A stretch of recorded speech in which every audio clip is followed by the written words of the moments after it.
Well, what's up, folks? Here we are, episode 5, another week, brought to you by, Mike and myself, here on Broad Street South Sports Talk. And it is episode 5. It's a busy week again in sports, and thank God it still continues going. Again, amidst everything else that's going on, but busy week for the Eagles, first week in pads for practice. Also, the Phillies just making that, for some ungodly reason, just downfall, blowing shutout games, and who's to blame? We'll talk about that as well. And Flyers, of course, moving on to the next round, round 2. And a lot of us are fired up, of course, because at the beginning of the season, it may have been talked about, but here we are advancing for the first time in 8 years. So great things are happening with the Flyers. And Brett Brown, well, enough said. He may be coaching his last game. I don't know. We're all going to see exactly how that's going to end up playing out. So that should be interesting. But lots to take in. We'll get the show started here right after our introduction.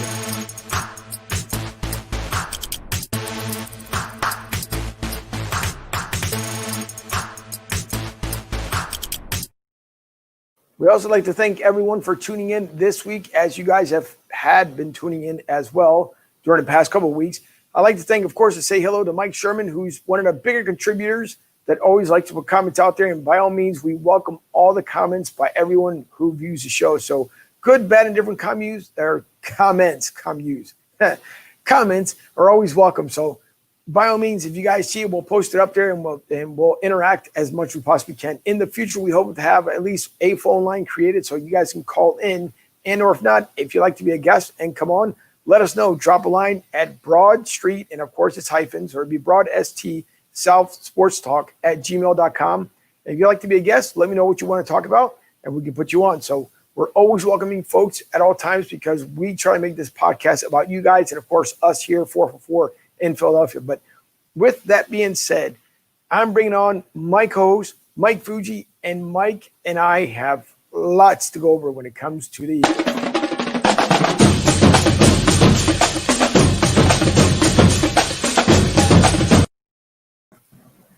And without further ado, it's Mike Fuji himself. Mike, how are you today? Great, Angel. How you doing today?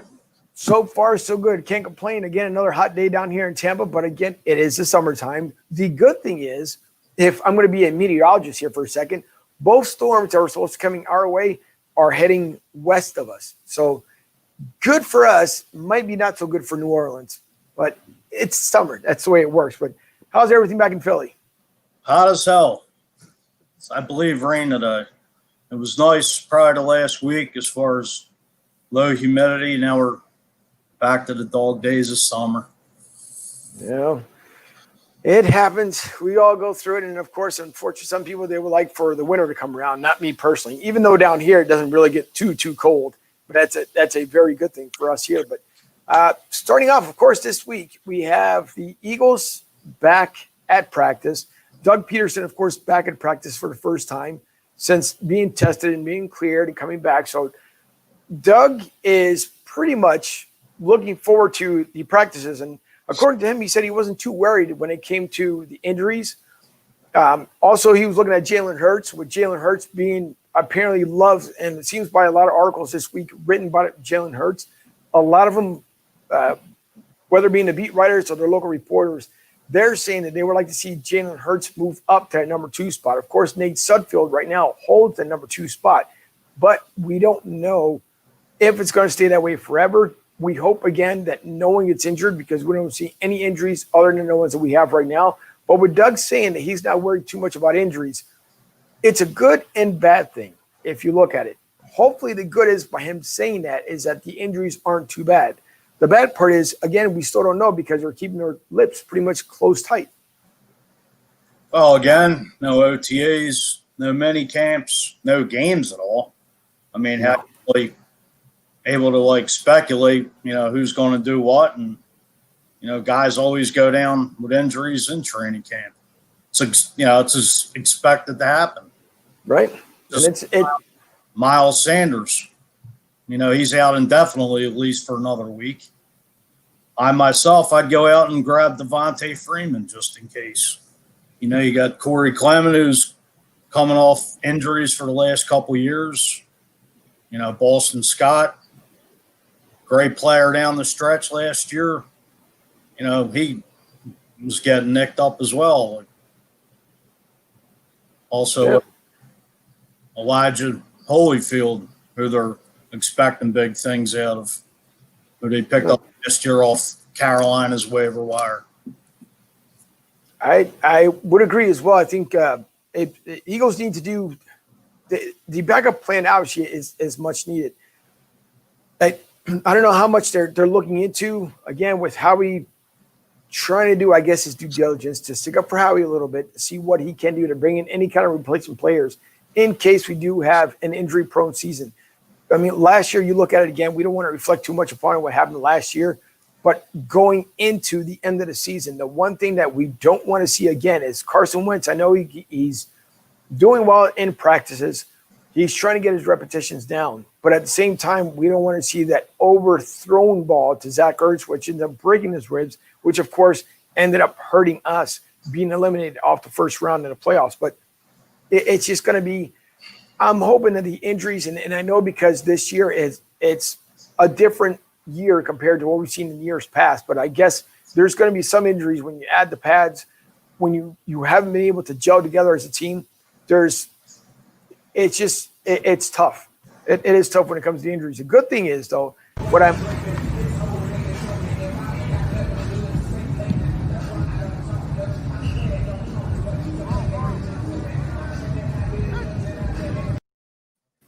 liking and seeing is obviously Deshaun Jackson looks healthy. He looks great. You know, talking to some of the guys as far as, you know, the local radio broadcast, they seem to be very, very impressed with Deshaun Jackson. Apparently, him and Jalen Hurts have really bonded really well at camp.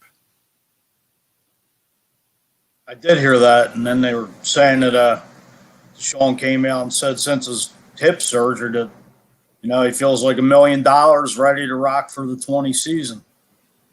So I think he's going to be, as long as he stays healthy, which, yeah, I believe he hasn't ever played a full season, but, you know, hopefully the injury bug will hold off on him and the rest of this team. Well, I hope so. You also have running. Yeah. You also have Darius Slay show a little clip of his action so far in the field.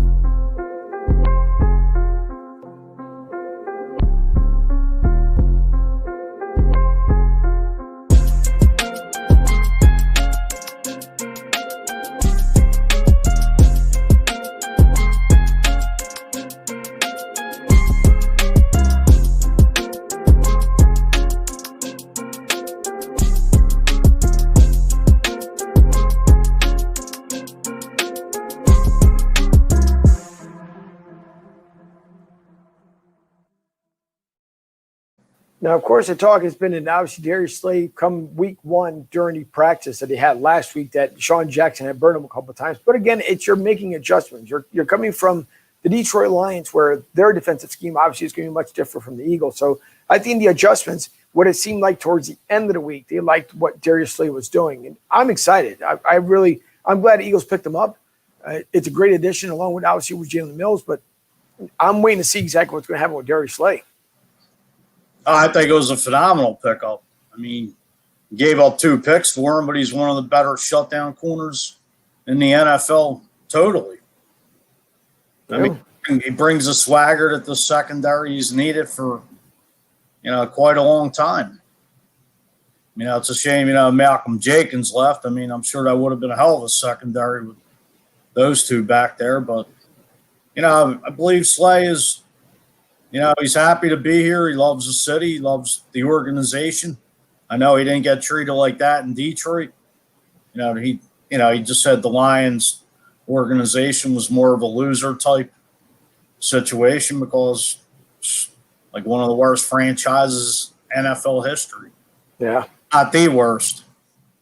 No, that's true. Like maybe they're right next to with the Cleveland Browns. I want to say just a little bit because they seem to run neck and neck. The Browns and the Lions. I don't know. It's almost like what's the Wizard of Oz? The Lions, Bears, and what else? Oh my! So it's almost it seems that way. And I haven't heard too much either from Malcolm Jenkins as far as when it comes to New Orleans Saints. And maybe again because they're not putting as much out there. I know the media is limited to what they can do and can't do at practices, which this week as well is going to be kind of interesting because we're not too sure if the media will be allowed back week 2. I know they're finishing up this week. It's another media day today for the Eagles at practice with the local guys, but they're not too sure if they're going to be allowed back next week. And again, because probably of the whole COVID issue, but at least we get to see what our guys are doing with clips here and there, with our wideouts, our secondaries. So I would like to see more. I'm pretty sure a lot of us would like to see a lot of more of that practice, but the Eagles.com website, they do a pretty good job as far as wrapping up their practices and what they're doing. One thing that I do like is another clip that I'll show here. And again, a lot of these clips come from the Eagles organization because we can see exactly what's going on. But this is pretty nice to see with this one. They call it the foot on the gas.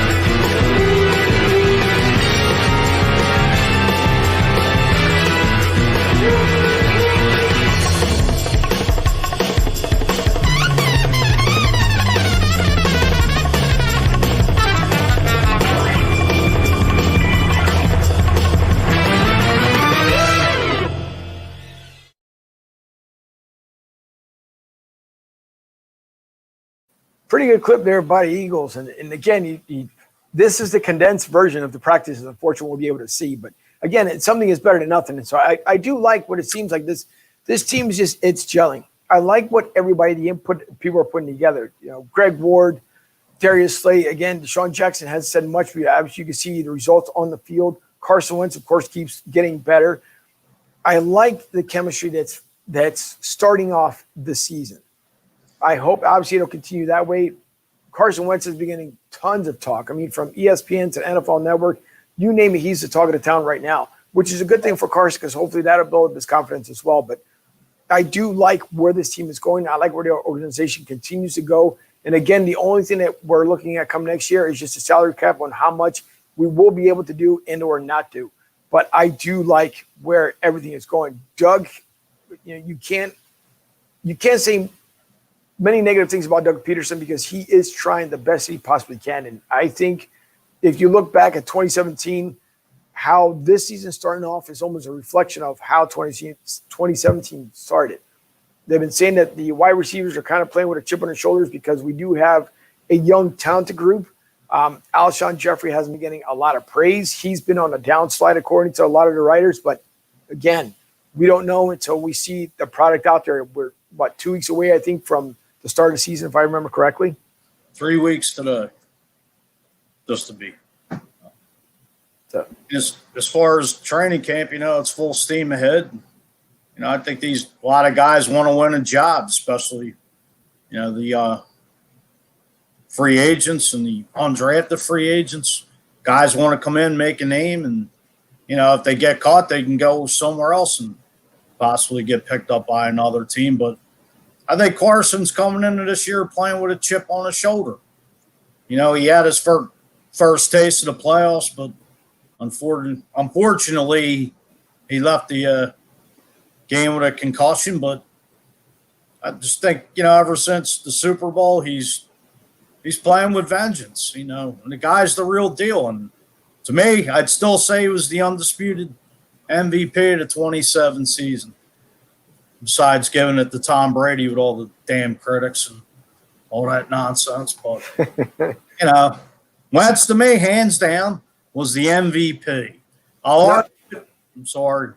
I'll just get and tell. No, listen, get fired up because it's true. Listen, there's no way, there's no other argument that you can do. Because, it's just Brady, everybody's all over Brady's damn jock. And to me, it's flat out bullshit. Anyway. Yeah, that's true. But now the funny thing is, you bring up Tom Brady, is that down here in Tampa, of course, the big talk has been nothing but Tom Brady lately. And it's funny because now they're starting to pretty much tell or ask the players, are you getting tired of hearing about Tom Brady? And it's funny how now the tides are turning. They're saying, okay, yeah, we get it. We understand. He's great, so on and so forth. But now we want to talk Bucs football. So it's almost like, oh, it's getting under your skin, which is a good thing that it's getting under your skin. But again, whatever. Tom Brady is Tom Brady. I'm pretty sure he's going to do well here with the organization, with the Bucs, and whatever. Great for the Tampa Bay fans. I'm happy for them. But again, of course, my love always will be with the Eagles. But yeah, when it comes down to Carson Wentz, he was the MVP. I think they should have been able to take away the whole injury to him at the end of the season, obviously that year, and he still should have gotten the nod. But again, we don't make the rules for the NFL. I don't know how the voters end up doing it. But whatever. He's got a lot to prove, and we're going to see. I think he's going to do, obviously, a much better job upcoming this year. But one of two things that I want to mention here, and please correct me because I've been trying to get the name right. If I get it wrong, just let me know. But from 97.5 The Fanatic, and I'm going to show a clip here with Rob Maddie. Am I saying it correctly?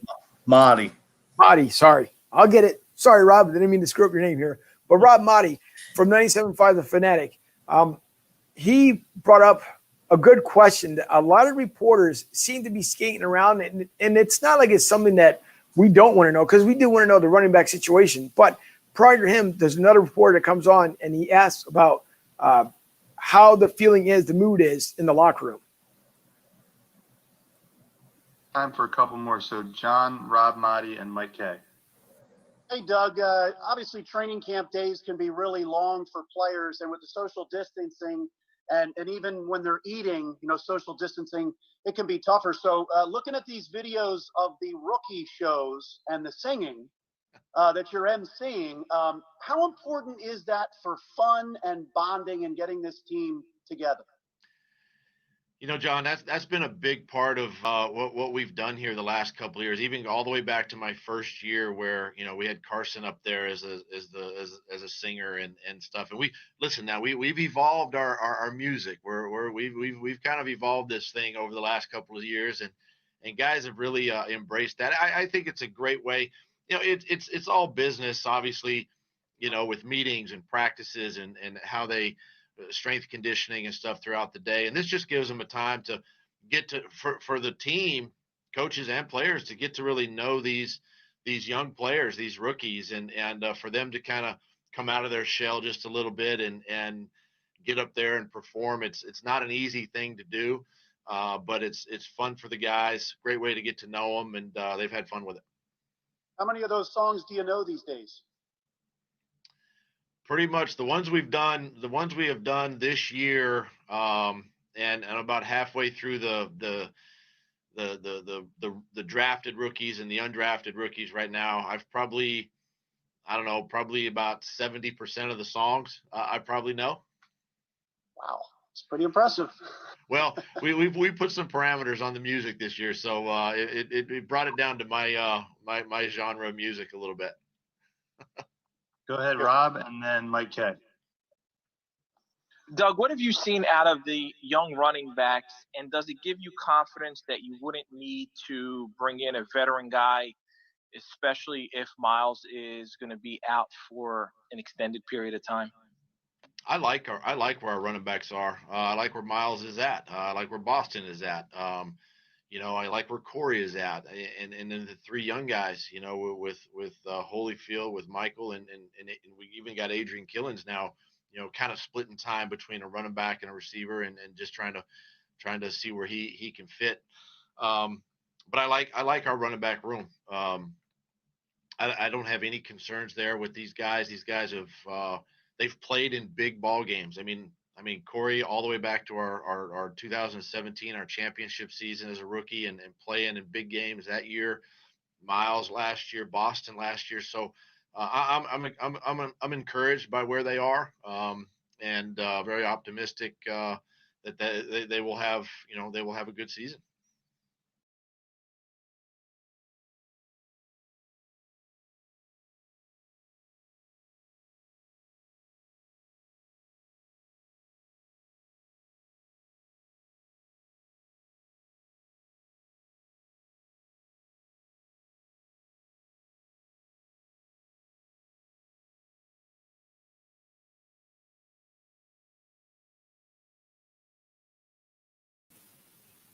Okay. Once again, see, one of those little technical things. But looking back, what I was saying here is that if you look back, and I like the question that Rob had posted was, he was talking about the running backs and what Boston Scott's doing, obviously with Miles Sanders yet still being injured. But if we had to have someone in the backfield temporarily at let's just say at a budget discount, again, because we know that we have to pick up at least someone during, or not during, but before the trade deadline, who's available out there that we could possibly have to fill in kind of temporarily if one of those other two guys go down? I would say Devontae Freeman, who, was coming off some injuries last year at the Atlanta Falcons.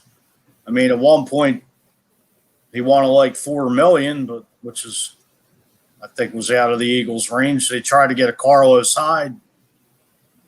Actually, I believe there was a done deal with Carlos Hyde, but he ended up going to Seattle. And I know Doug Peterson did want Carlos Hyde as well. So I'd throw the money at Devontae Freeman. Not a lot of money, but enough just to, bring in that third down back. I mean, he's got great hands, can catch the ball out of the backfield, battering ram just like LeGarrette Blount was in 2017, just to take it off Miles Sanders. Again, you don't know what you're getting with Corey Clement. Boston Scott, another Darren Sproles, but you can't let him pound the rock 10 times. So, but Elijah Holyfield, hopefully he could be a sleeper. I know they are high on him as a battering ram, so what the hell? Let's pound the rock and see what you got. Also, the guy, I don't know if I'm saying his name right, Adrian Killens.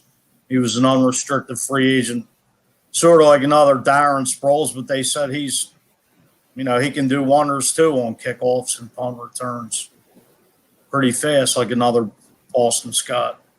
So, I think if you bring in Devontae Freeman, you're correct. I'm almost certain you can bring him at league minimum, which is, I can't remember if it was 100,000, 500,000. I know it's not too much of a big number, but again, if you add incentives and bonus, game time, all that good fun stuff, he can make up to $1 million. So go ahead. Go ahead. They need that veteran leadership in that running back position. They do have Corey Clement, but still, you need a guy that's been around, that just that veteran presence to lead, the younger guys. Right. I agree. We take a look at it as we're kind of transitioning here. We're talking about as far as running backs. Mike Garofalo from the NFL Network. He's usually on with the Good Morning Football crew on the NFL Network. And the clip I'm about to show here is him talking about, the dynamic between Carson Wentz, running backs, and how this team looks. This is a broadcast that was shown earlier during the week, so it's not like something that was live today. This is something past, and it was on public domain, so before anyone tends to go nuts here. But it was from the NFL Network, and I like what Mike had to say here.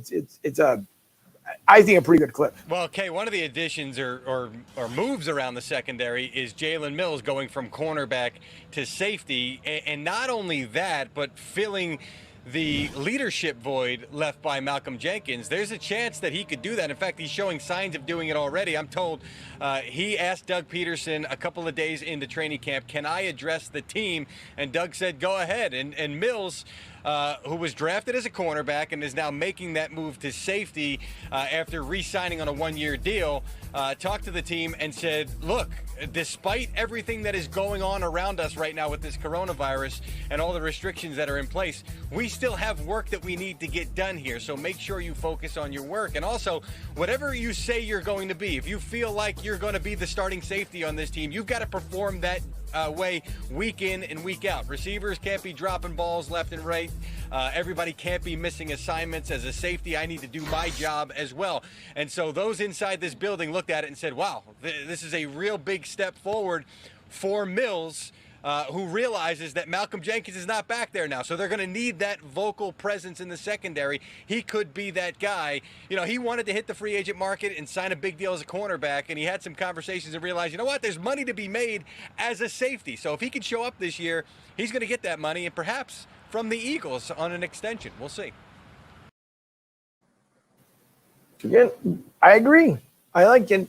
And I think this is the year, I want to say the Eagles have probably been talked about the most. And I think we talked about it in earlier episodes about as far as the corners that are much needed. Jalen Mills, I do like that he is actually stepping up, and at least want to take that leadership role that Malcolm Jenkins had, because Lord knows, you just said it a little while ago, that we do need leadership value when it comes to this team. But I do like what the NFL Network is saying. I like what, again, ESPN, everyone else is reporting as far as what they expect from the Eagles this year. Does it put a huge amount of pressure on the defense this year? Who knows? Don't want to say who cares, but I know the Eagles know what they need to do, what they expect from the corners, especially now from Jalen Mills.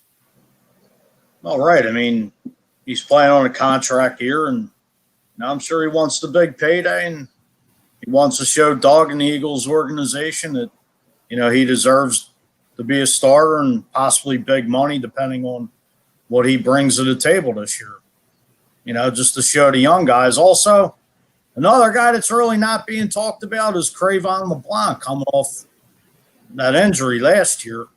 She couldn't even get on the field. But, back in 2018, he showed a lot of promise.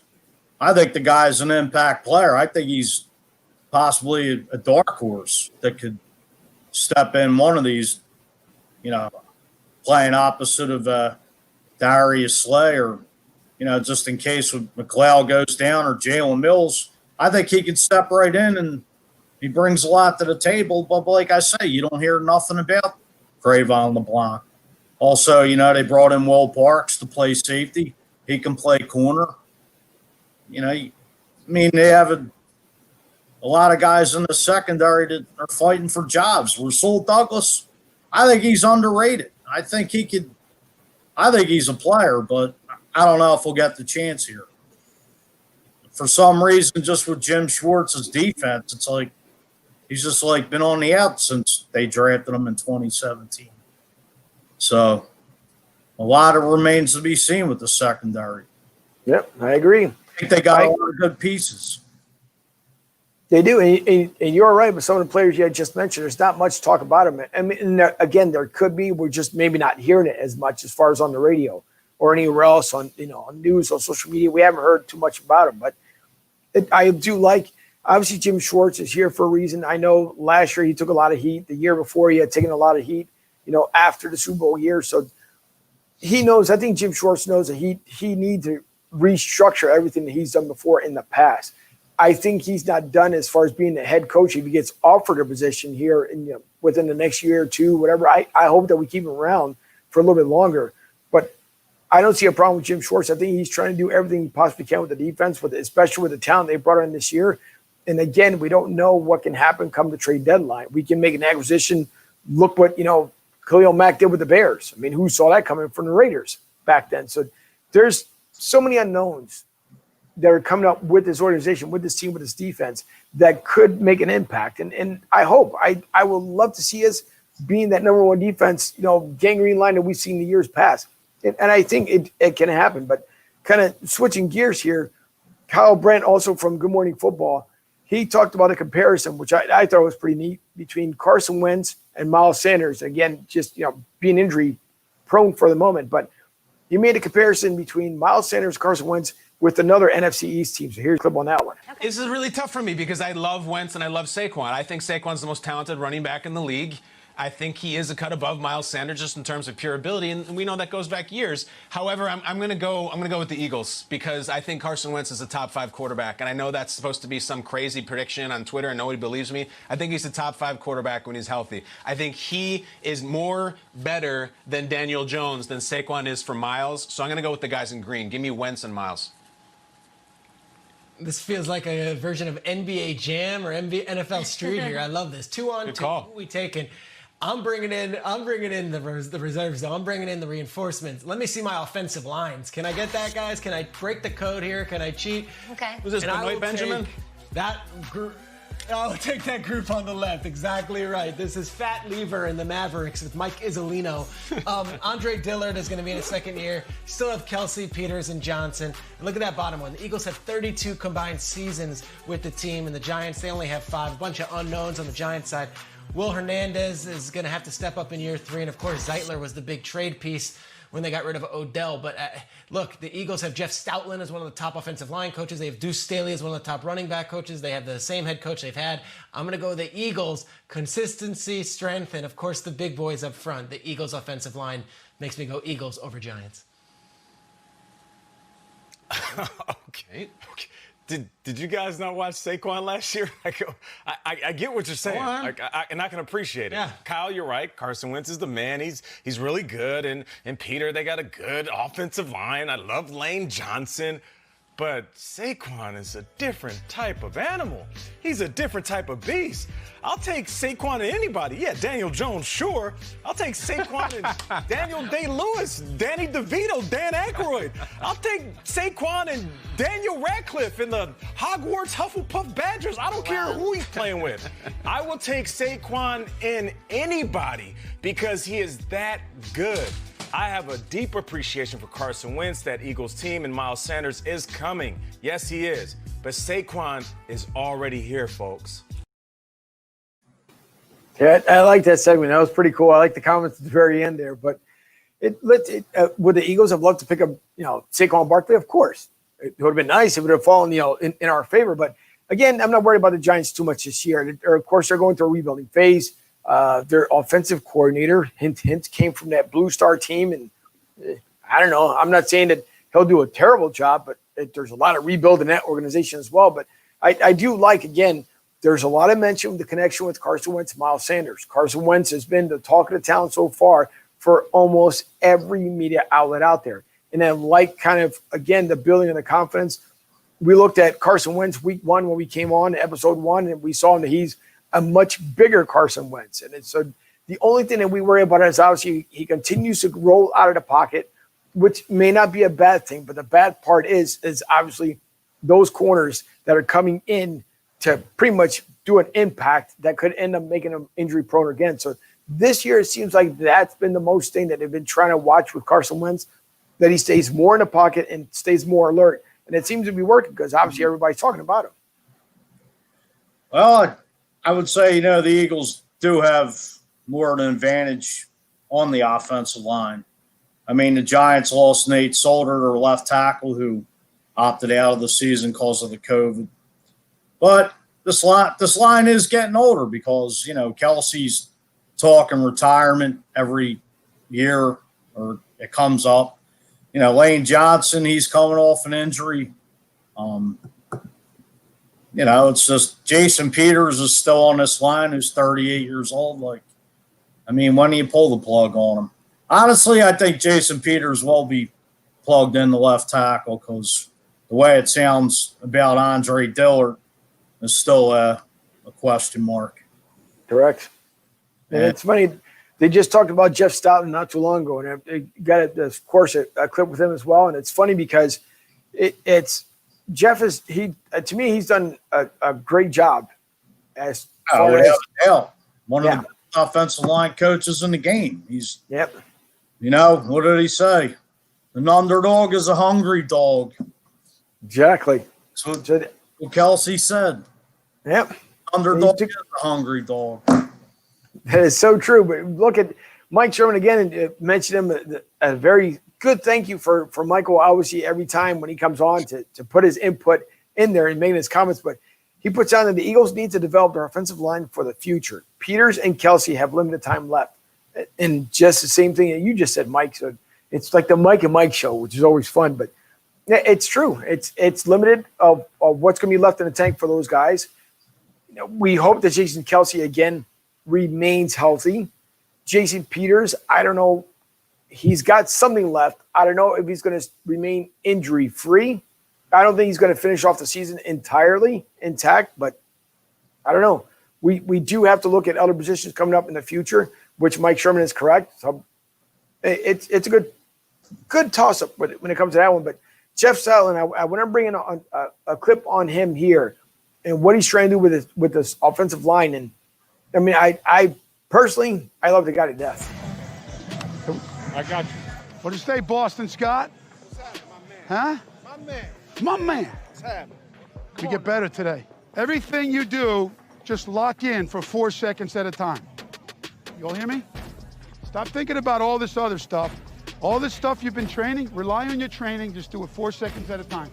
And we're going to have some fun today. All right, here we go. First group is up. Sunday. Good. Now, if you ever felt like I was in a position where I could run inside the A gap, stay with the B block. Good. Nicely done. Sunday.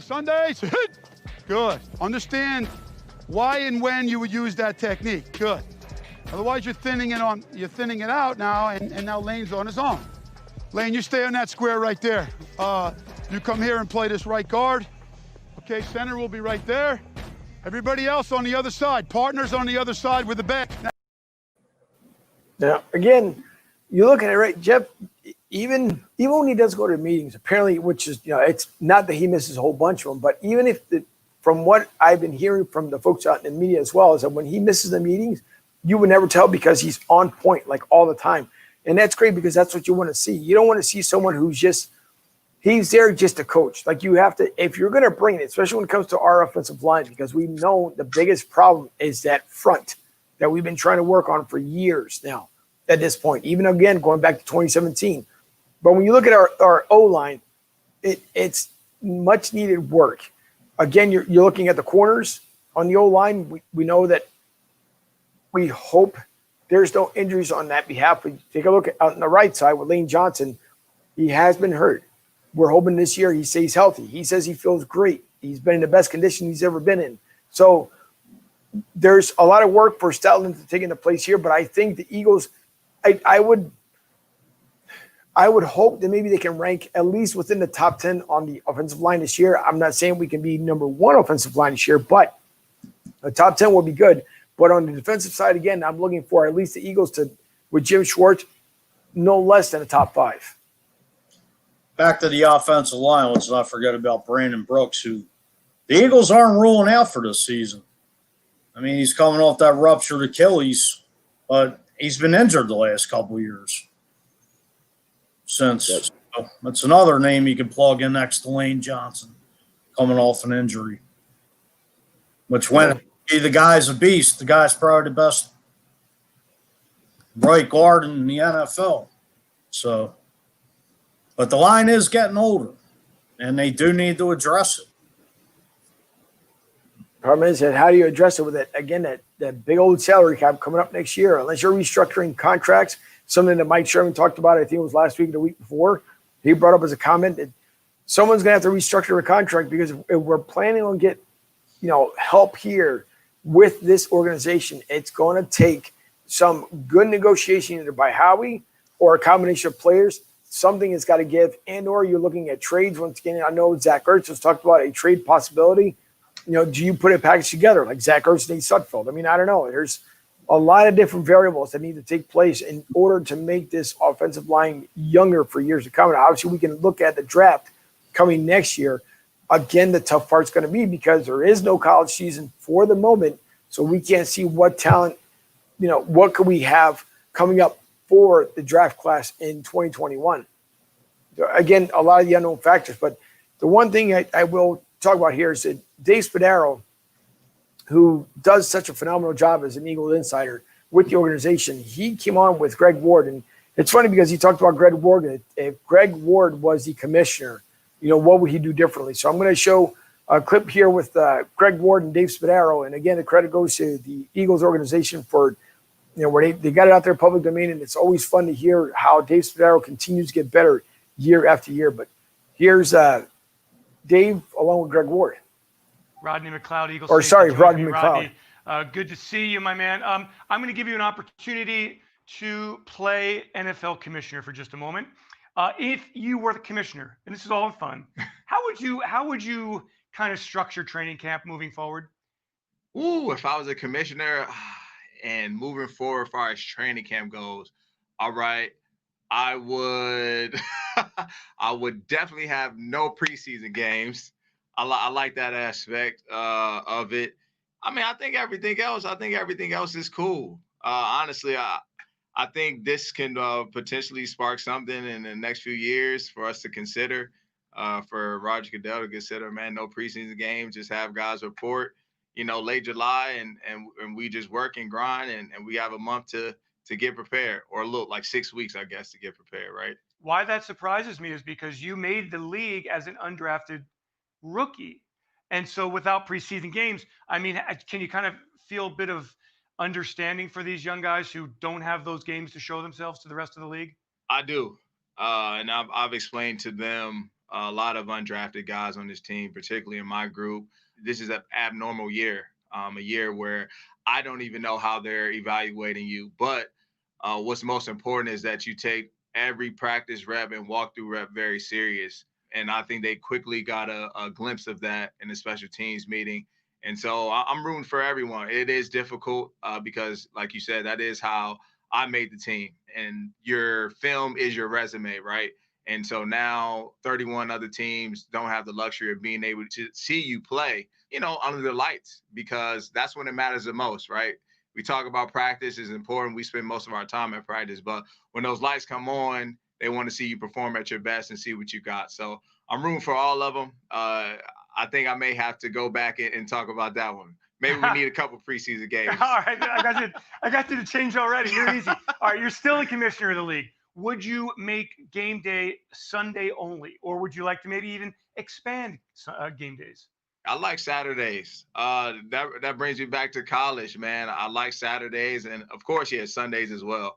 Maybe scratch the Thursdays and keep it Saturday, Sunday, and Monday nights. Okay. I like that. All right.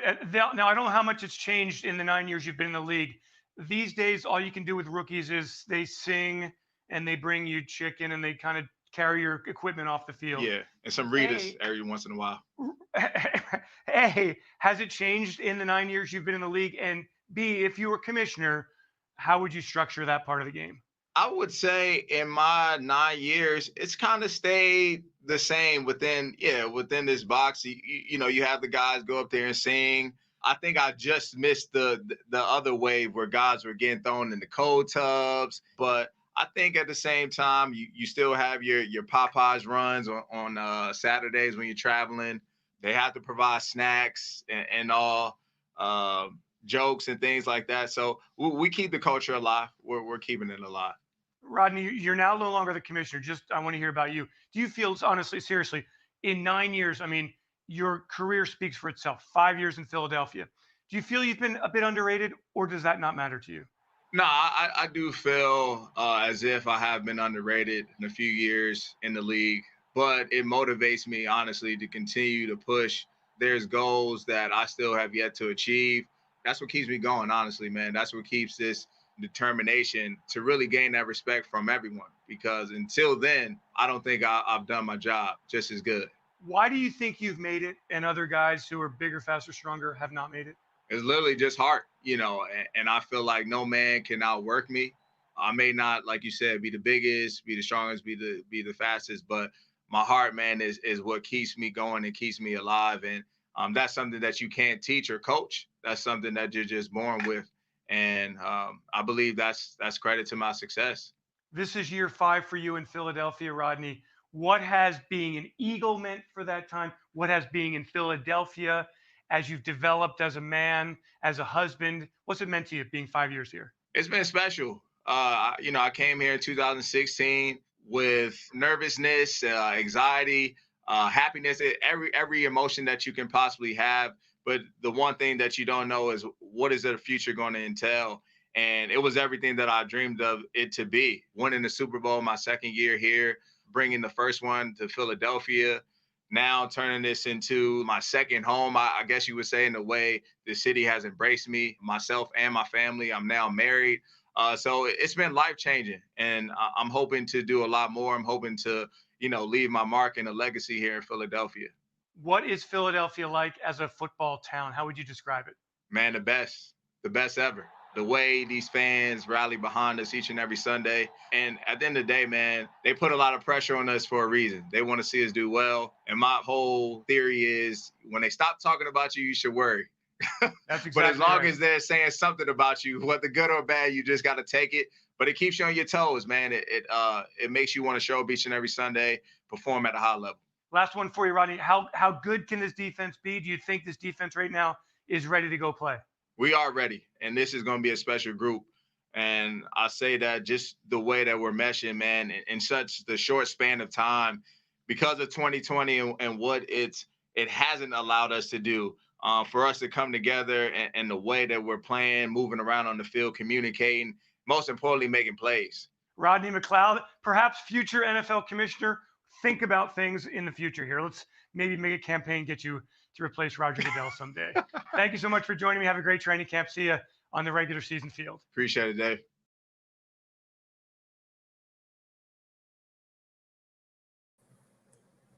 Yeah, of course, it was I like that one with Dave, and that was Rodney. I'm batting like 0 for 3, folks, today with names, so don't mind me. It was a long night, so I'm like 0 for 3 when it comes to names. But it was Rodney, not Greg. I do have a clip when it comes to Greg Ward, so I'm not going nuts here today. But, yeah, I really like what Rodney had to say here. And there's 2 comments that I want to show here with Mike Sherman as well. But I truly do like where Rodney has come, what we've seen from him, how he continues to grow. I mean, again, all of us, myself included, God knows I've been so harsh on this defense. I've been, clamoring when it comes down to the safeties, Ronald Darby, you name it, because we know they can do better. And it seems like this year they are focused and they know how much they want to get better at it. But Michael Sherman here, he says that the Eagles did themselves no favors by winning the division last year. It affected their draft pick status. Maybe they get Lamb instead of Dallas. Plus, they have to play at a first-place schedule this year. Again, very true. Very true. And you brought up a great point, Mike Fuji, as far as when it came to CeeDee Lamb, that we didn't get him. And could if we have gotten him? Probably so. I don't know what it was going to end up taking for the Eagles. They had moved up at that point. But again, I'm not too mad because I like the picks that we got. And I'm starting to feel Jalen Hurts a little bit better. So I know we keep talking about him. Obviously, there hasn't been much talk about the other players as far as the wide receivers, the wideouts that we did acquire. But I agree with what Mike just stated. Jalen Reagor. Yeah. Jalen Reagor. Yeah. There's a lot of Jalen's. Yeah. Mills, Reagor. Nah, but not to call you off, but back to Rodney McLeod. Like he point blank, that video came out and said to me, your video is your resume. Like what these guys, what they see now in practice, that's what you're going to get because, like he said, a lot of teams don't have the advantage to see a lot of players play. And, it's going to determine a lot of jobs, like who's going to stay and who's going to get cut. Correct. No preseason, you're going to have to wait till week 1 to see who comes out of the gate. So it's true. It is completely true. But, again, Mike Sherman here states, by the way, great segment on Wentz and Sanders versus Jones and Barkley. Curious to hear your opinions. I would go Wentz, Sanders. Quarterback is the most important position in professional sports, and I'm not going to disagree. I by all means, Wentz, Sanders all day long. I'm not worried about New York. I'm not worried about the Washington football team, which they continue to have fallout after fallout in D.C. And again, nothing to knock, the Washington football team for what they're worth, what they are, what Ron has to do to get that team turned around. The fans themselves, you look on social media, they've come down on what, their former head coach did not do with the organization. There's a lot of people that they're all over the place. So I'm not worried about them. Saquon Barkley, yeah, there's been times when the Eagles have struggled a little bit, but Carson Wentz, Miles Sanders all day. Your thoughts? My thoughts, I don't want to sound like a homer, but I guess you got to go Wentz Sanders. Daniel Jones, the jury's still out on him. The offensive line of the Giants, you don't know what the hell they entail right now. But Barkley's one of the best top 3 running backs in the NFL. Hands down. But I don't think he had that great of a year last year. He came down there, in a sophomore slump. So, Miles Sanders turned it on. I don't know why Jordan Howard ever got benched down the stretch, but Miles Sanders took the bull by the horns and ran with it. But the thing of it is, can he stay healthy? Can any of these guys stay healthy? The injury bug has hit this team the last few years, like how he did clean house on trainers and doctors. So hopefully new doctors and trainers will be a little better than, all these injuries of the past. Yeah, because we've talked about that off the air, is that the Eagles don't have the best physical doctors or trainers. They don't have the best after the NFL, but they at least have addressed that as well. They know that's been one of those things that in order to keep these guys healthy, you do need to have the best trainers out there. Could there be people coming out from college as well to become physical trainers? Yeah, but it's something that needs to be addressed still with this organization. I think KC and San Fran, if I remember correctly, even Chicago are almost like your top three when it comes to their trainers that have been getting the job done. Can I tell you something about Kansas City? Sure. Andy Reid took Rick Buck. I don't know if I'm saying his name right.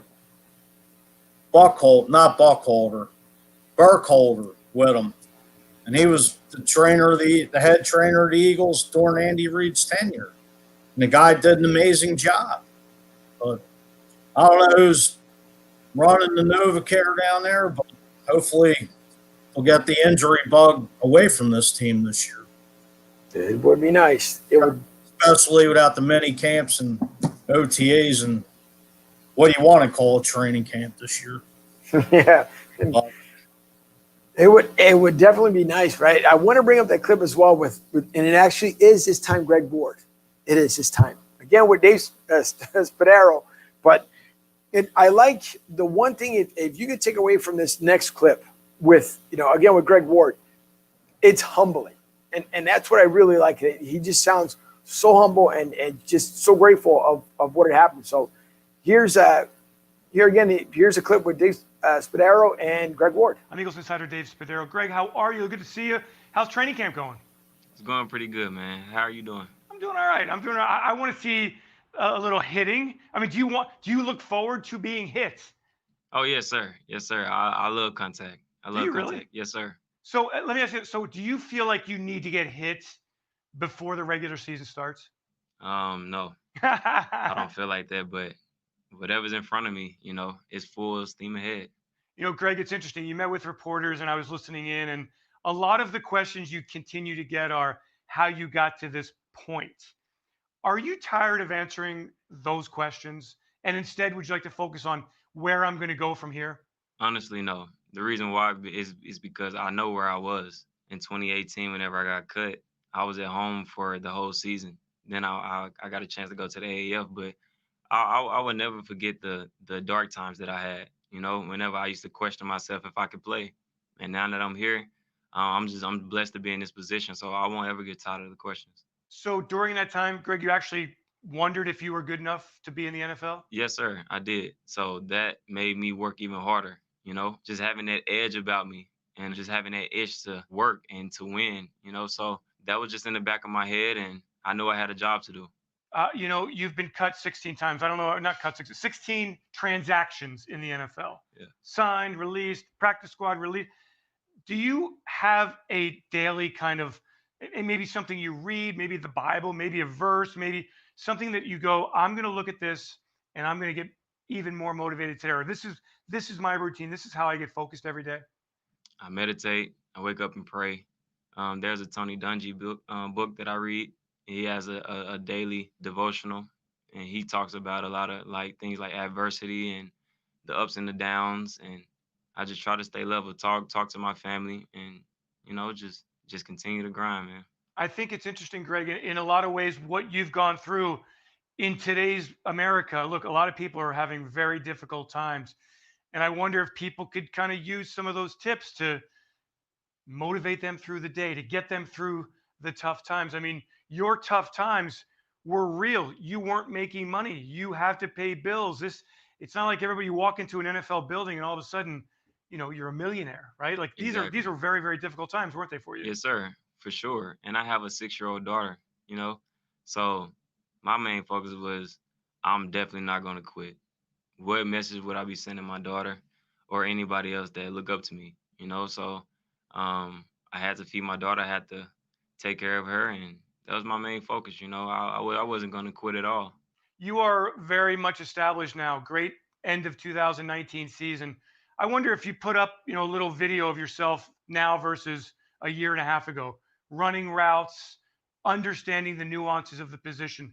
Would it be a dramatic difference? I would say definitely. In what ways?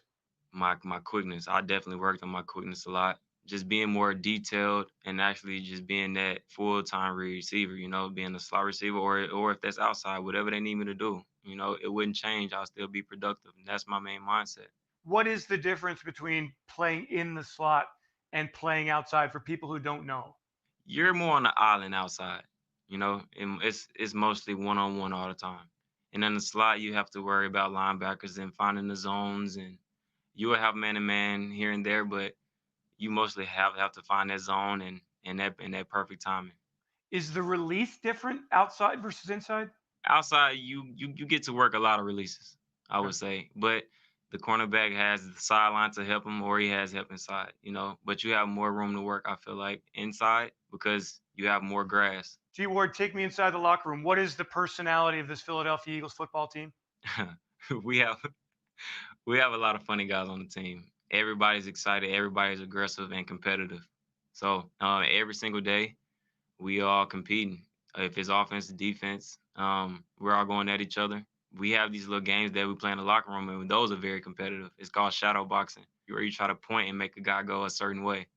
So I would say everything is all love and it's competition. All right, so we're in different rooms here. Give me a shadow boxing thing. What exactly do you mean? So are we in boxing stance here? No, sir. So Okay. so if I point this way, you can't look the way I point. Okay. So Go if ahead, I give me point one. up, Give me one. So I have to okay. look down. Okay. Okay, go ahead. Okay, so I can look any difference. Yeah, I got you it. have to move your head with it. Okay, so if I do this like that, you have to go. Okay. Yeah, all I right. went opposite. See, yeah, that's Really, how it that's is. all. That's all. That's a little. That's how you get quicker, right? Yeah, It's little yes, sir. little eye games. Yeah. I like that stuff. Hey, Greg, I wondered. The Eagles opened the regular season at Washington at FedEx Field. You caught a touchdown pass the last time the Eagles were down there. Where is that football right now? It's actually in my locker. I'm about to ship it to my mom soon. Okay, so there is no Greg Ward man cave in your home with all of your football memorabilia. Not yet. Not Okay. yet. I'm gonna have a man cave whenever I buy a house, but my mom has a shelf with all my jerseys and helmets and awards. So And the world championship ring of 2017. yes, sir. That's all Of right. I like to course. hear that. All right. Final thing for you. Who has been the most impressive rookie performer in the voice game, in the singing? I don't know if they're doing it yet, but singing your alma mater, standing up, doing that. Who's been the one who stood out to you the most? I would say Jalen Hurts. Okay. All Yeah. right. Now the quarterback's got to have the one with the pipes, right? Right. Yeah. He's got to go out there and do it. Greg Ward, thank you so much for joining us. Thank you. Continue to have a great training camp. Can't wait to see you when the regular season begins. Thanks so much. Thank you.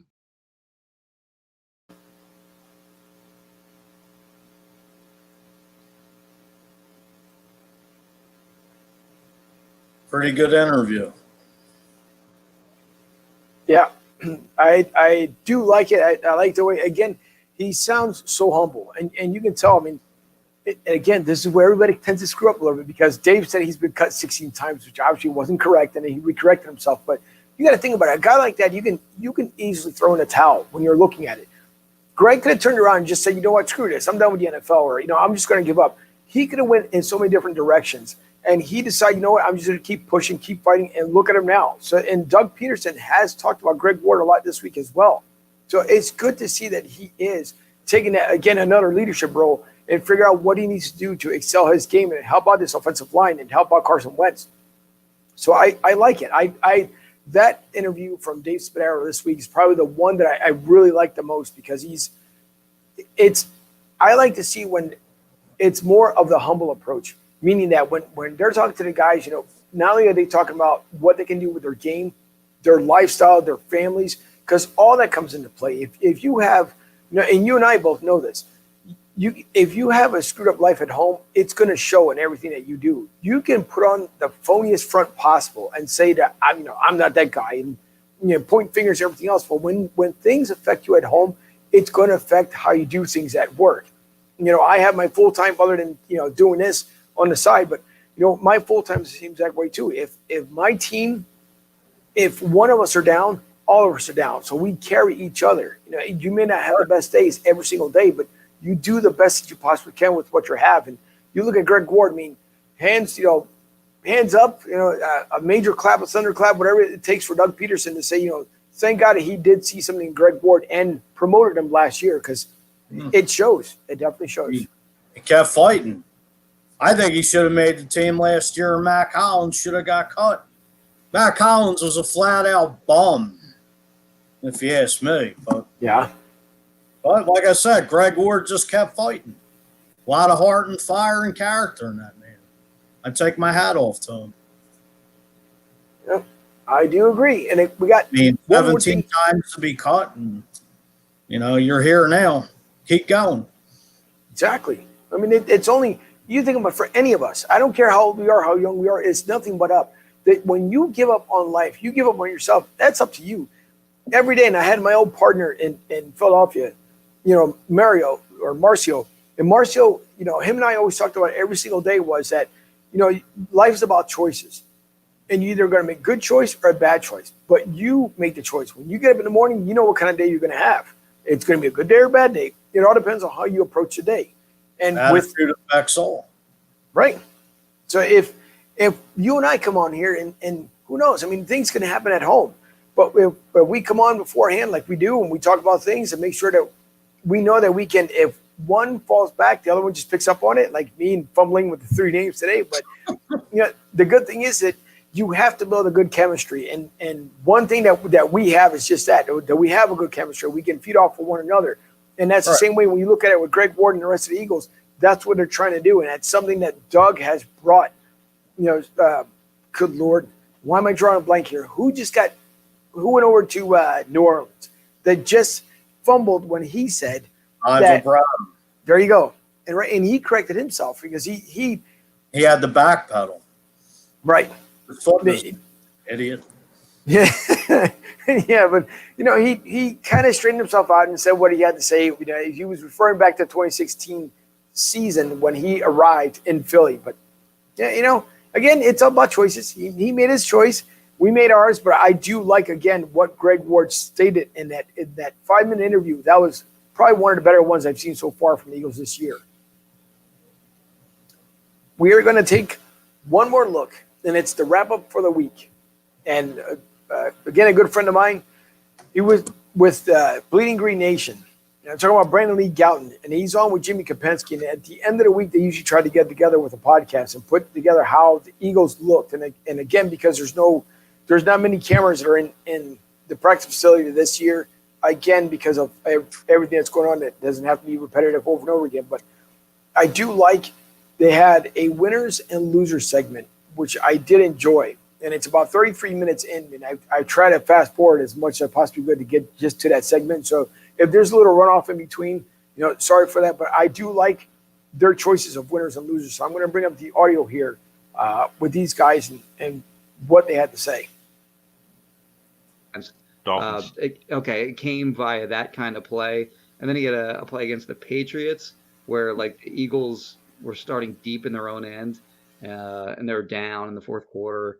And Wentz broke the pocket, and they want to get on a 30 to 35-yard play to JJ because JJ stayed alive for him. Hightower had a play like that today where, they got actually it was kind of a similar situation where they're coming out of from deep in their own end, and Wentz completed a 30 to 35-yard pass to Hightower. But Hightower, I just haven't really seen Hightower make any mistakes. Have you seen him drop anything yet? I have not seen any drops. I've seen some of his route work might have been a little bit shoddy. Okay. I think Rasul Douglas has won some reps against him. Okay. But yeah, I would say more good than bad. Yeah, I mean, he had a highlight reel day yesterday. Yes. Oh yeah, he had a great day. He did everything you would want to see, like route running, tough catches, deep speed, everything. Yeah. So he's been my winner so far. My loser on offense would be. Can I get mine? Oh yeah. Okay. Yeah. All right. I'll give you my winner. And I have it offensively. It's Jalen Hurts. I mean, how could it not? How could it not be? When I thought he's come. I think he's going to overtake Nate Sudfeld at some point. I don't know when it'll happen, but I mean, it's clear that I think he's more ready to play sooner than we previously thought. And you have Daniel Jeremiah coming out here and saying like the Eagles have been quote like blown away by what they've seen from Jalen Hurts, and maybe he's just doing a friend for Howie Roseman or a favor for his friend Howie Roseman there. But still, I think it's legitimate too. I mean, it's not like he sucked and he's saying that. Like I think Jalen Hurts has looked good. He was referring to like off the field stuff on that too, like the way that he's Sure. learned and just his demeanor and that kind of stuff. Yeah, so that's my winner. All right, my loser, and we've already beaten him up a little bit here, but it would be Jordan Mailata. I would have him off. I would have him off the 53-man roster today. If they did a cut down today, I don't think he's on the roster. I'll just leave it at that. We already killed him enough today. I have a couple options here to pick from, but I'm going to pick one that's maybe not so obvious. And I'm going to say Alshon Jeffrey, because Alshon Jeffrey is still on PUP, obviously, as we expected. But I mean, I think some of these rookie receivers have looked good. And not even just the rookies, but like Deontay Burnett too, Greg Ward, like a lot of these receivers, and Sean, like a lot of these receivers are looking, JJ are looking like promising and good. And where does that really leave Alshon Jeffrey? Like if these guys are actually looking good in the regular season and they're clicking, and like, are you really just gonna like, force him back into the offense if things are going well? Yeah. Like I don't think the Eagles are going to be in any kind of rush to really want to activate him off of the PUP if everything's going well without him. So I would put Alshon as a loser just by not being out there and everyone else kind of looking good while he's in the tub. Yeah, like if you get into like week 6, week 7, or I guess whatever, if he starts the season on PUP or whatever, they get like the midpoint of the season or something like that, and like you're having difficulties at the wide receiver position, then yeah, you can bring him back in and play him. But as you mentioned, if things are clicking, if like the guys are getting if they're stretching the field and they're opening things up underneath and they're making the occasional play deep down the field, then I wouldn't mess with that. Yeah. And if JJ showed you anything, he sort of gives you like a similar skill set as Alshon. Maybe getting a little ahead of ourselves in terms of like expecting JJ to do anything in a game that actually matters. But if he does, then I don't know if you want to mess with the reps that he's getting when he's having sort of positive momentum. So, again, the guys are just about dead on it as far as a little small segment that he talked about. And we're hoping to have Brendan on in the future episodes here. He's got a busy schedule, and we've reached out to him, and he said he will come on. So we're hoping that he'll come on sometime soon. But, again, listen to him and Jimmy Kapinski going back and forth here a little bit. And they picked up winners and losers. Again, they talked about Alshon Jeffrey, and it seems like – I don't know if Alshon is with this team any longer, if he's checked out. I mean, if he just doesn't want to do any better. I know it's early in practice, but it's been brought up last year. We can see that he's just been going on a steady decline. Any thoughts on what do you think of what's going on with Alshon? Well, from pictures I saw, it looks like he's pretty jacked up. I mean, they said his workout regimen in the off season was second to none. Like he was just, raring to go, playing, ready to come back with a chip on his shoulder. I know all this stuff that came out, the last couple of years about, him bitching about not getting the ball enough and him being the cancer in the locker room. Like, who the hell knows? Hopefully, he's still playing on his contract, and I don't know if I see him with the Eagles here next year. He's making a lot of money. He drafted these receivers. I don't even know if Deshaun will be back, but that's next year. But, it all depends. Hopefully he'll come back with vengeance and kick ass and be ready to come to play when his number's called. Well, let's hope. I don't know. I'm hoping that he will turn things around. Who knows? I mean, it's just – and again, it's one of those things we just talked about shortly as well. We don't know if there's something going on with him personally. I hope not. I mean, I wish him nothing but the best because I don't hate the man by any means whatsoever. But I just think you get into that little bit of a funk, and it was almost if you looked at Bryce Harper last year. If you're going to make kind of references when it comes to sports, Bryce Harper went through his funk, and he was able to turn that around. It took a while, but it's finally getting to turn around. And he said in one of the shows, the post conference shows with NBC Philly Sports, that it is now taking them with having crew, coming up on, and happy birthday to crew, by the way, but with having, his marriage, with having the baby, he's starting to figure out, like, okay, I may have been too hard on myself beforehand, and now things are starting to flow for him as well. And not to say that it can't happen with Alshon as well, but sliding from the Eagles over to the Phillies, I don't even know what to say. Disgrace. The one word is disgrace. Yeah, and but just it's in shambles. Yeah, but what's going to happen? Because I don't listen. I don't freaking get it. We've blown out shutouts this week. I mean, you look at last week, the week before they were on a skid. Then they turned around over the weekend, right? But it was a good 2-game series. We thought, man, what a way for this stuff to turn around. Now it's parking the bus, rolling over the bus, bringing out a steamroller. I mean, I don't know. It's just this organization with Matt Glentek, with John Middleton, Andy McPhail. I mean, I feel bad for Joe Girardi because it's one of those things like, who do you put the blame on? I mean, again, as fans, we're going to put, point fingers at everybody because we're not the ownership. So we don't have to worry about as far as all the decisions that they have to make. But again, there wasn't done as far as enough during the winter meetings. And, I'm going to show here a couple things from NBC Sports Philadelphia. Again, it is on public domain, so it's not like I'm infringing on anything at the moment here.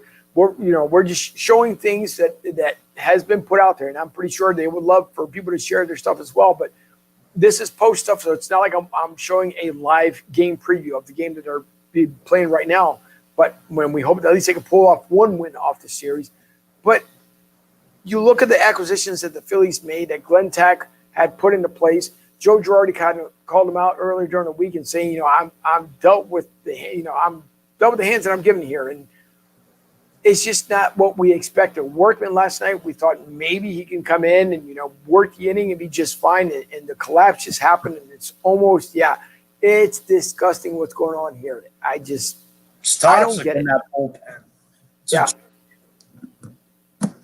Yeah, it is. And then once again, Rob's last name, because I don't want to screw it up again. Mahdi. So Rob Mahdi, he had a clip from earlier during the week with Matt Glentek, and I'm going to play that as well. But I'm going to play the four short little clips here from NBC Sports Philly. And again, all credit to them because they do a fine job as well, keeping us informed of what's going on. And it's just, I feel so bad for Joe, but he tried to explain, what's wrong or what's right with this team. But no one's going to feel sorry for us. I think there's a ton of talent in that room, and we got to bounce back. I mean, every day you get a chance to rewrite the script in this game. That's the great thing about this game. So the road trip, we started off a win, and now we've lost, a number of games in a row, and it's frustrating. But hey, you got to go out and perform tomorrow. We need to win. When you're ahead in games like this, when Wheeler comes in and he's doing, we got to win this game. It's a sure shot win for us. We got to win this game, and we were able to do that tonight. I mean, we have minimal games to play this year, and we have to be able to get out there and play our game, and we have to win. I mean, we have to go on a streak and win 9 out of 10. It's just it needs to happen, and that's tough. It's very tough in baseball to do that. But to get where we need to be, it needs to happen. And I think we're gonna even go out and get more guys and get better. I mean, it's just you're gonna have to do it if we're gonna go forward and get it done. Then I believe that's what's gonna happen. But the more and more you lose, the more and more your chances, of course, go down. And we just have to go about it the right way each day. And we have to come in tomorrow ready to go. We can't feel bad or think about our losses in the last 5 or whatever it is. We have to come in tomorrow, ready to, beat a good Braves team and, hopefully, get it rolling for, this next week.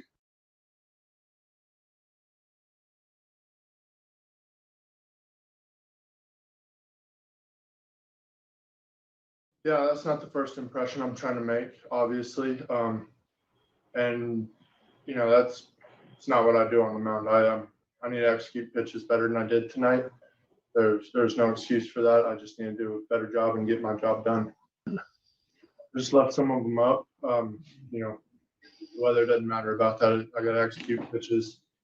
I didn't do that enough tonight. I threw some that were good, but I threw some that I can't throw balls like that in that kind of situation.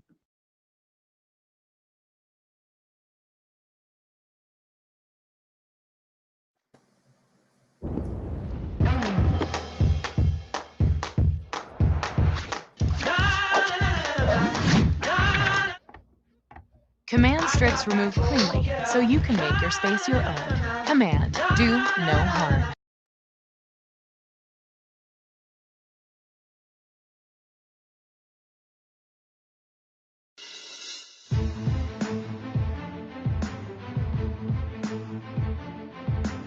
He had pretty good numbers against them. That one is hit well. Deep to right center field. It is gone.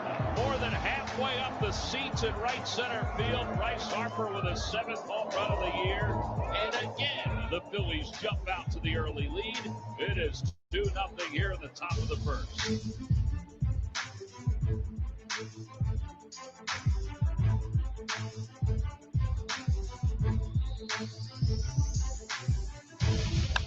That ball is drilled out to left field. Ozuna's going back toward the wall. He jumps, and it's gone.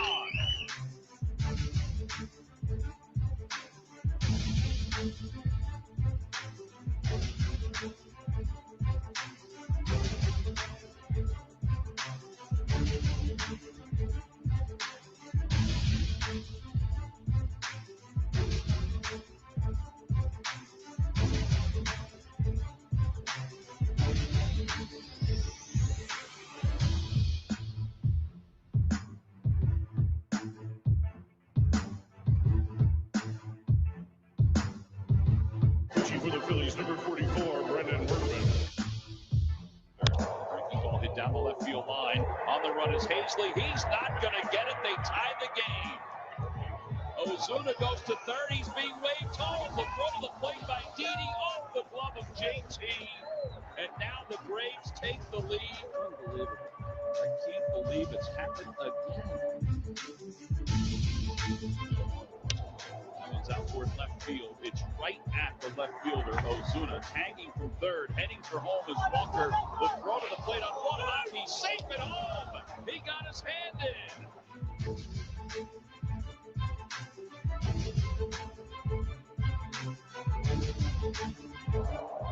Now it's pulled out toward left. That'll be in for a base hit, and the Braves do indeed win it.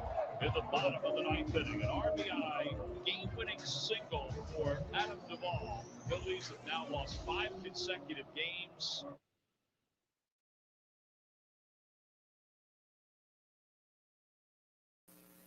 There was the killer. Holy crap, was that the killer? Because it's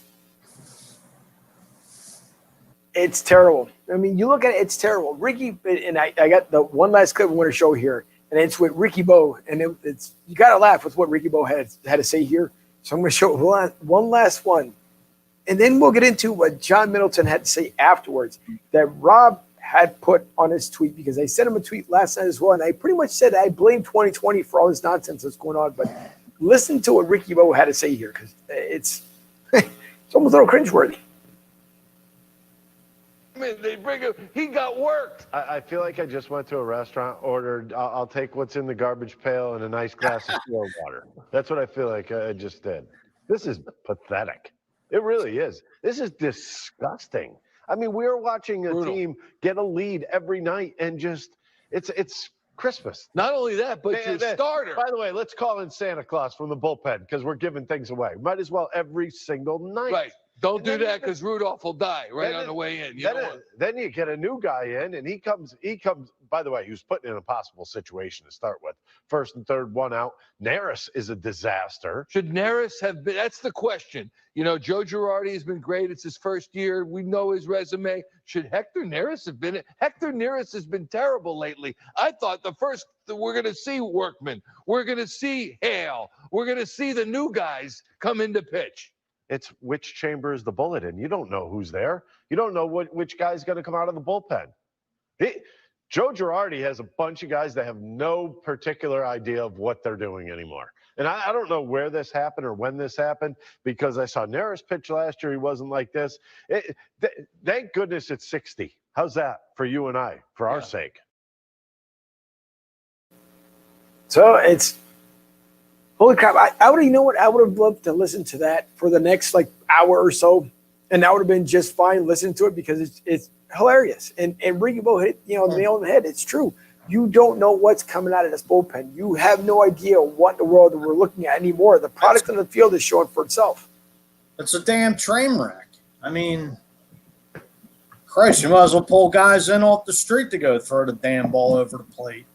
Maybe they'll do better. I mean, I don't know. It's disgusting. I mean, to me, I'm afraid Girardi's going to end up losing the locker room. I mean, then you got JT Realmuto with no contract, and I mean, with this shit, it's just flat out garbage, like Ricky Bo said. You might as well eat out of the trash. I mean, it's a dog and pony show. It is. It's. When was the last time you look at it? We showing that bullpen. Yeah, good. If you take a look, right, if we reference this back to 2009, right? Of course, remember how we were starting to inch and climb from 05 to 08, finally winning all in 08. Then you look at 2009, the Yankees come in to town, and it was basically like everyone just gave up. Like, I'm ready to play golf. I'm ready to get my, whatever my postseason regimen is, I'm ready to get it on. And it almost has the same type mentality at the end of 2009. We're in 2020, the year of God knows what the hell is going on. But you look at it now, and it's like, how much more are we going to endure? And I don't even know. I forgot to turn on my monitor here to see what the actual score is right now. But it is utterly disgusting exactly what's going on here. But this might also raise your hair as well, because John Middleton, I don't know what he was thinking with this comment here. We're paid to make the big decisions. We're paid. I said we get paid to ensure our organization meets its strategic objectives. Signing Bryce Harper there's a direct link between that and achieving a strategic objective of winning the World Series. Signing a relief pitcher for 1 year for $2 million, it doesn't have the same impact. I'm not touching that decision. I don't even think I want to know about this decision, frankly. And I certainly am not going to have input into the decision. So the big decisions is exactly where CEOs have to be. Those are the decisions that make a difference. And that's what I get paid to figure out. Matt Dillon. What does he get paid to figure out? Disgusting. I don't know. Why can't John get the hint of okay, so you brought Bryce here. Don't get me wrong. We're all flattered that Bryce is here. Didi's here. I guess they went after Cole for a little bit. It was too much money, whatever. But I'm sorry. So what's the excuse you're coming out with? What exactly are you involved with to make the decisions, to make things better here? I don't know. I mean, the two guys to your left and right here, I'm pretty sure that Greyhound just came and ran them both over, because what are you doing? This organization is a freaking mess. You brought in Joe Girardi as a savior, and basically you're telling Joe, you fix it. John needs to go. If anybody needs to go, Glenn Tech and McPhail might get a little bit of a pass. I don't think so either. But Middleton, seriously, what are you doing? Stupid money, as he said last year. That's what he spends. Stupid money. If you recall that, the whole Bryce Harper contract. Mm-hmm. I mean, it's bad enough like the minor league system's a little depleted because they don't have the, Tampa Bay Rays minor league system. There's a few other teams, that just know how to replenish guys. I mean, it's Clintack. I don't even know what the hell he thinks he's doing. McPhail's a joke as a GM. I mean, these two clowns got to go. I mean, clowns or jokers, whatever the hell you want to call them. Yeah, no, it's a flat out. It's a disgrace. I mean, it's a shame not to laugh at it, but that's like the Achilles heel with this team. It's true. Last night I sent another tweet out.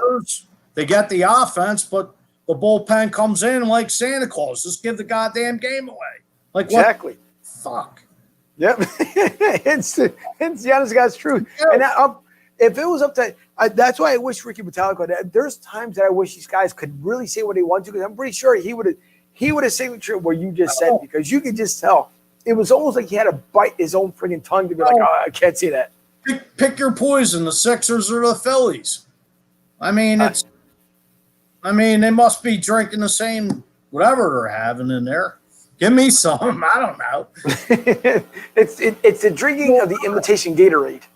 Well, I mean, the Sixers, they might as well clean house, not to bring that up. But I mean, I don't know what the hell's going on. I mean, you made some trades that were probably just – you probably just gave away a bag of baseballs or threw in a couple bats with Nick Pivetta or whoever. I mean, it must be like picking out the scraps of the trash. Exactly. I think personally, these guys a chance, but it's like the same mentality. Maybe it's the mentality of the bullpen. I mean, I don't know what the hell's going down there at CBP, but something in the water or something in the air. That's a good point. Maybe we could bring the Fandemic crew with the air horns and just blow them in their ears every time they screw up or something. Because they're pitching death, even though it's not a real thing. But you have to be tone deaf with what's going on around you when you can't see what this organization is not doing. Either team can't beat the Little Sisters of the Poor. I mean, give me a break. Exactly. It leads into, again, with Rob, and he had an interview earlier this week as well with Matt Glentak and talk about it, the transactions of what have happened. And obviously we can see one of two not working out so far. But again, Rob, he's on today from 12 to 4 on 97.5 The Fanatic, so definitely give him a listen. But listen to the question that he posted to Matt Glentak, and almost a very 9-second pause in between, like, what am I supposed to say? Matt, here? you've been asked a lot about the luxury tax, and I know you said it's not a hard cap, it's a guide. How much has the roster construction been based upon trying to stay within that threshold? Have you had to make decisions, especially regarding the bullpen, with that in mind? I'm trying to think about the best way to answer that. Yeah, like, you're always going to have some limit on your resources, right? Big market teams will have different limits than small market teams, and from one off season to the next, you may have different limits. So I think that's natural. I think when we look back at this past off season, it's not like we didn't spend money. We spent quite a bit on, notably Wheeler and Didi. Wheeler has, by and large, done his job in solidifying our rotation. He's been very good, and Didi, for a 1-year contract, has been about as good as we could have hoped, both offensively and defensively. So it's not that we didn't spend; it's just the way that we chose to allocate the funds. And the free agent signings, by and large, so far have worked out very well. And the bullpen needed to be addressed, and so we've gone out and addressed it. So I think it's the best way I think I can answer that. Sure. See, my take on that thing was, okay, the Greyhound. Yeah, well, the Greyhound bus is here, so let's line up everybody in front of the Greyhound bus.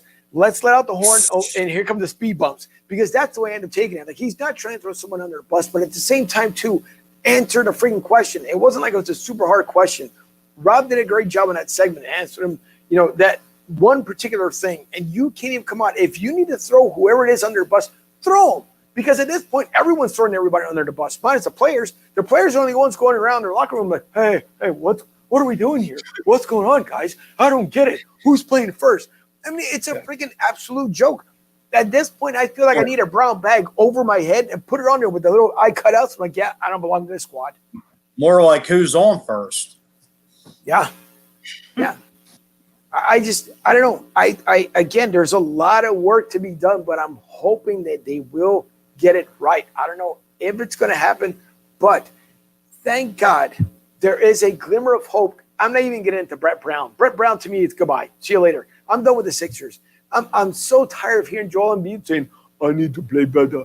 I need to do this. I need to do that. I keep saying I need to do all these things, but it's not working the way I'm supposed to. Bro, come on, man. You've been with this organization long enough at this point. You know exactly what's going to happen. Stop, this dancing around with Ben Simmons is not here. Ben Simmons is here. Ben Simmons doesn't know what Ben wants to do. Enough. I'm just done. That's another talk for another day, because I'm tired of the NBA too, with a lot of crap that they're doing at this moment. But listen, I'm just done. Brett Brown, goodbye. See you later. Pack your bags. I think he knows he's on the way out. And hey, 7 years, I don't know.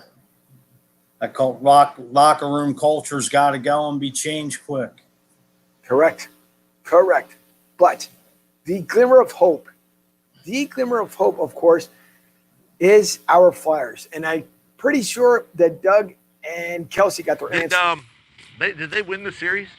Close game 6 tonight. Oh, so they lost the next. I know they won They the were up next 3-1. two. They They had lost. 2 shutouts. I Lost saw. last night. Lost last night. Montreal just lost their best player.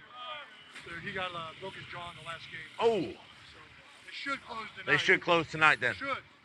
Good. What can you say? The boys are moving on. Round 2. Moving on. Starts, what, tomorrow night? The Islanders? 7 o'clock. This has been a fun ride. If you're not fired up, and I got to play that. Just I'm going to play Chuck Fletcher here because he talked about what has to happen for Monday night. But you have to get fired up, and I love what Alain Vigneault says. What kind of flyer you have to be. So I'm going to roll this one more time before this it gets underway. But thank God for the Flyers.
How does it not get you fired up? How does that not get you fired up?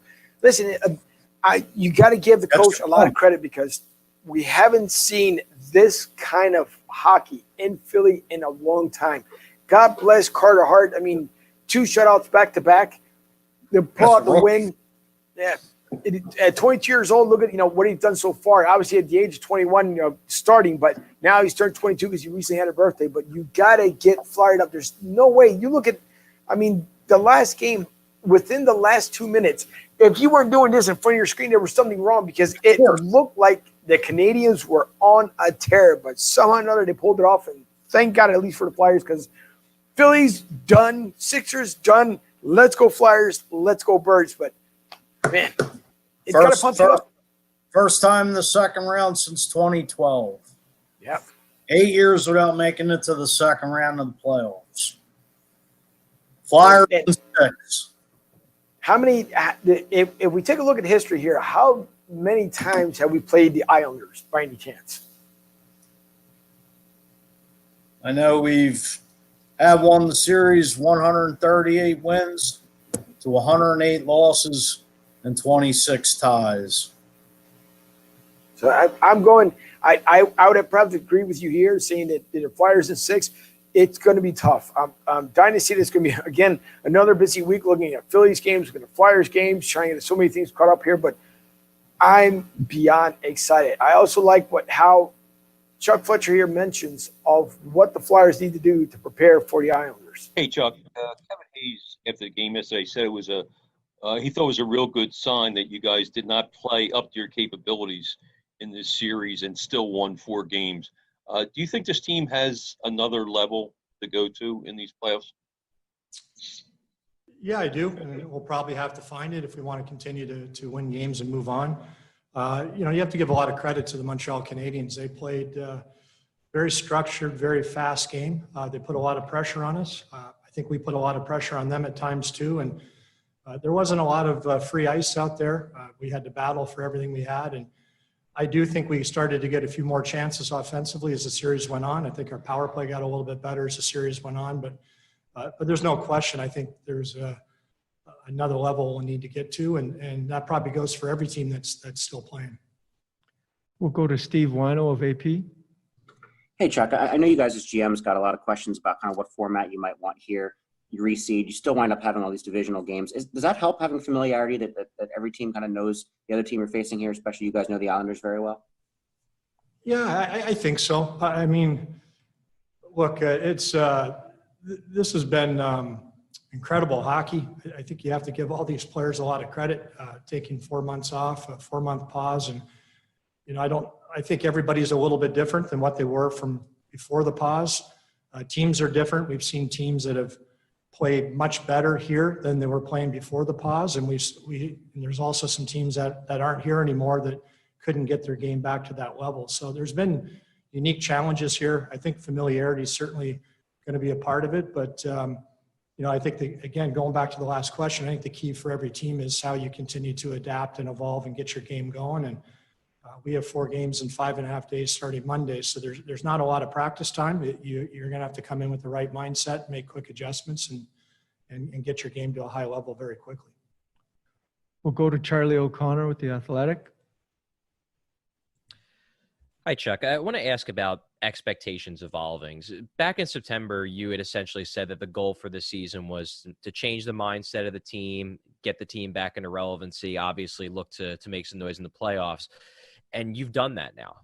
But obviously, the team and the players and the coaching staff, they want to do more than that. So how do you balance the idea of this year maybe already being a success in some ways, and then there still being more to accomplish? Well, it's been a process to get to this point. A lot of work has been put in by the coaches and the players to come together and make us relevant again, to use your term. But you only get so many chances in this business, and there's 23 teams not playing, and 8 of us that still are, and you always like to think you're going to get this far every year, but it's tough. So we got to take advantage of this opportunity, and it's a great learning experience on the one hand for a lot of our young players that haven't played a lot of playoff hockey or haven't played any playoff hockey until this year, but opportunities are not always there, and we have a good one right now. So, how about that? It's Pretty amazing. Pretty good to me. I think Chuck Fletcher's came in and did a hell of a job bringing in AV. I mean, he's changed the mindset around about this Flyers team. Like you said, Carter Hart's standing on his head. I mean, I think they'll win this round in 6 games. You heard it here first. Yep, I think so as well. I have to agree. I've got one little bonus here at the very end, and it's a pretty sweet little clip, but I almost forgot, and we never want to forget, one legendary man here in Philly. He would have been 42 years old today. Fly, Eagles, fly. On the road to victory. Fight, Eagles, fight. Score a touchdown. 1, 2, 3. Hit them low, hit them high, and watch our Eagles fly. Fly, Eagles, fly. On the road to victory. EAGLES. Eagles. Unbelievable to think, man. Amazing clip. Happy 42 years old. Exactly. Happy birthday to Kobe Bryant. We definitely do miss you. I know your family misses you extremely, but happy birthday to you up there in heaven. And if anything, could you bring a lot of that Mamba mentality here to Philly? Maybe definitely dump it off on the Sixers, but with the Eagles, we would appreciate it. So happy birthday to Kobe Bryant. We never want to forget one of our true legends here in this world, not just looking at the sports spectrum, but in this world, we don't want to forget about Kobe. So God bless him and his family. But one little thing that I thought would end the show with, because again, there's not much as far as Philadelphia Union soccer going on, but I like when people call some of the folks who go on the sides, like the soccer hooligans, even though they may not be hooligans. But it's always funny when someone always tries to show someone up. And I thought this was pretty cool what this little girl did. Come on, Anna. Come on, Anna. Oh. Come on, Anna. Come on. Let's go. Let's go. Yes, I can, mate.